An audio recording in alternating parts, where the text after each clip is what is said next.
can love someone deeply and still feel relieved when they leave. That's not a contradiction. It can be true in the exact same afternoon about the exact same person. If you've ever left a gathering you actually wanted to be at, sat in your car in the driveway, and felt something closer to relief than sadness, this video explains exactly why, and why it has nothing to do with how much you care about the people inside. You've probably already been told the usual things. Just push through it. Everyone's a little tired after socializing. None of that has ever explained the specific, heavy exhaustion you feel, because none of it was aimed at the real mechanism. Here's the sentence that actually explains it. You're not tired of people. You're tired of a nervous system working overtime to process a level of stimulation it was never built to sustain for that long. It's not a character flaw, and it isn't social anxiety dressed up as an excuse. It's biology, and once you see the mechanism, the guilt stops making much sense. Let me tell you about a woman named Leah, 28, a concierge at a boutique hotel, a job that lives entirely inside other people's attention. 8, sometimes 10 hours a shift, greeting guests by name, remembering who was celebrating what, who needed reassurance dressed up as small talk. By hour 6 of most shifts, she'd started rehearsing bathroom breaks like a hostage plotting an escape. 3 minutes of silence, just enough to feel like herself again before switching the performance back on. By the time she got home, it wasn't like tired. It was static behind her eyes, a drain that sitting down didn't seem to touch. Here's what confused her enough that she didn't tell anyone for almost a year. Her best friend invited her to a birthday dinner, 8 people, a restaurant she genuinely liked. She had a good time. That's what made the guilt so specific. Nobody said anything wrong. And still, by the second hour, that same familiar tightness settled behind her ribs, the exact sensation from hour 6 of a shift. Except this time it was people she loved on purpose. She excused herself early, sat in her driveway for 11 minutes doing nothing, just letting her nervous system power back down before going inside. Here's the thought that followed her upstairs that night. What kind of person needs a break from people they actually love? If that question has ever crossed your mind about yourself, this video was built to answer it honestly. One thing worth clearing up first, Leah wasn't shy, and she wasn't socially anxious. Shyness is fear of judgment. Introversion is a preference for lower stimulation. You can have either without the other, and mixing them up is exactly why most advice on this topic misses the point. Here's what's actually happening, and it isn't a personality flaw. In the 1960s, psychologist Hans Eysenck proposed a theory that later research has kept exploring in different forms. That introverts and extroverts may not mainly differ in how much they enjoy people. One influential idea from that line of research is baseline cortical arousal. The general concept that people's nervous systems may run at different background levels of stimulation before anything else even happens. The theory suggests extroverted nervous systems tend to run a little understimulated at rest, which could be part of why noise and crowds often feel energizing to them. Their system reaching toward optimal arousal rather than away from it.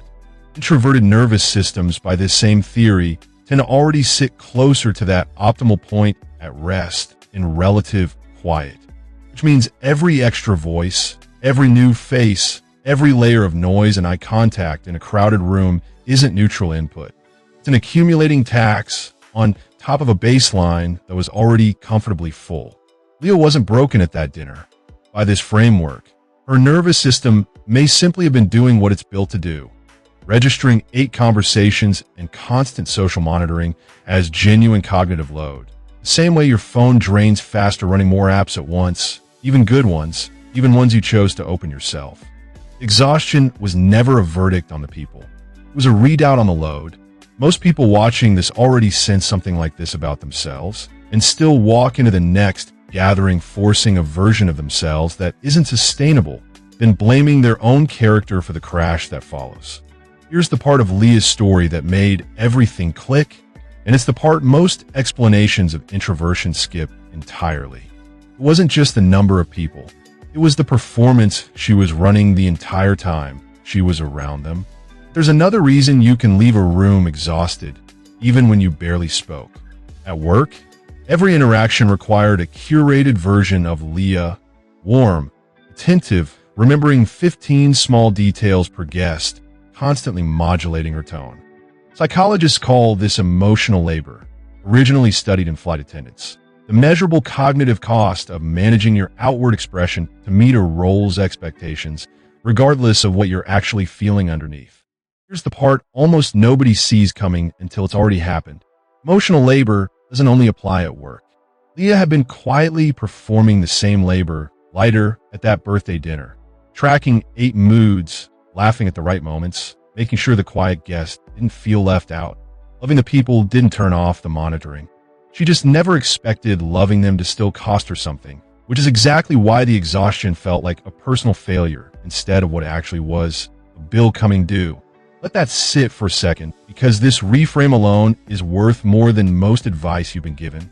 You're not failing at socializing when you feel this drained. You are succeeding at it so thoroughly it costs real, measurable cognitive resources.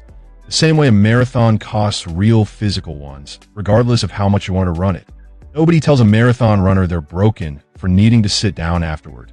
If you've ever wondered whether you actually love the people in your life, specifically because you need recovery time after seeing them, that thought is common enough to have a name. It's almost always wrong. Eating quiet afterward measures your nervous system's threshold. It has never once measured how much you love anyone. Those are two different instruments, and most people spend years reading one as if it were the other. Here's something worth naming, because the guilt Leah felt didn't come from nowhere. Most workplaces, schools, and social spaces are quietly built around what researchers call the extrovert ideal. The unspoken assumption that the best version of a person is outgoing, energized by groups, quick to speak up, which means introverts spend an enormous amount of ordinary life translating themselves to a format that wasn't built for how they function, and absorb the exhaustion of that translation as a personal shortcoming instead of the predictable cost it actually is. Estimated 1 in 3 people lean meaningfully toward introversion. It's not a rare exception requiring an apology. It's a substantial share of every room, quietly performing extroversion because the alternative felt like letting people down. You didn't fix this by seeing fewer people. That's the part worth paying attention to, because it's not the advice you'd expect. You fixed it by changing what happened before and after the people, not the people themselves. Nervous system doesn't need isolation. It needs recovery. Same distinction between rest and stopping entirely that applies to any system under real load. 3 things actually changed it for her. First, she protected the 2 hours immediately after any shift gathering. No errands, no demands, purely recovery time. No performance required, including from herself. Second, she started building small pockets of quiet into the middle of long social stretches instead of waiting till she was already depleted. Bathroom breaks she'd been secretly ashamed of became something she scheduled on purpose, guilt-free. Same way anyone schedules a water break during exertion. Third, and this mattered most, she stopped treating her own need for recovery as information about the people she was recovering from. Love tonight, and I'm tired became 2 separate, equally true sentences instead of letting the second one quietly overwrite first. Here's the line she says now.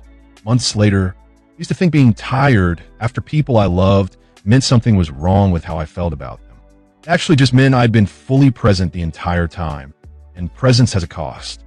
Let that land, because that single reframe is the entire video compressed into one sentence. The tiredness isn't proof you were absent. It's frequently proof of the opposite, that you were engaged enough for people who mattered enough to actually cost you something. Now, picture this. Not Leah, that version of you. Next time you leave a gathering you genuinely enjoyed and feel that familiar heaviness on the drive home. Instead of what's wrong with me, a quieter thought arrives instead. That was a lot of load, and I gave it everything, and now my system needs what it needs. No guilt attached, just information, the same way you'd read a fuel gauge without assigning it a moral verdict. One honest caveat before this becomes something you actually use. This isn't permission to avoid people entirely, and it isn't proof socializing is bad for you. Connection remains one of the most protective factors for long-term well-being that exists in psychological research. For introverts, every bit as much as extroverts. The goal was never fewer people. The goal is recovery that actually matches the load you're carrying, instead of running on empty and calling the crash a character defect. Here's the simplest way to tell the difference between the two kinds of tired that get compressed into one vague word. Ask what you'd choose if you could rewind the evening, knowing exactly how tired you'd feel afterward. Still go, I just need more recovery around it. That's engagement tired, worth respecting, not fixing. I'm not sure I'd go again. That's a different conversation about the situation itself, not your wiring. Build recovery time into your calendar the same way you'd schedule anything non-negotiable. Not an apology, just maintenance for a system that did real work. If you live with people, say the actual sentence out loud once. Even if it feels strange the first time, I had a great time tonight, and I need about 20 quiet minutes before I'm fully back. Watch how fast that stops being strange to the people who actually love you. If any part of this described guilt you've quietly carried for years without a clean explanation for it, you're not alone in that, and you're not broken. Drop one word in the comments, a specific relationship where this guilt has hit hardest, where you felt most confused about needing space from someone you genuinely love. Naming it, even in one sentence, tends to make it easier to actually examine and easier for someone else reading it to recognize their own life in yours.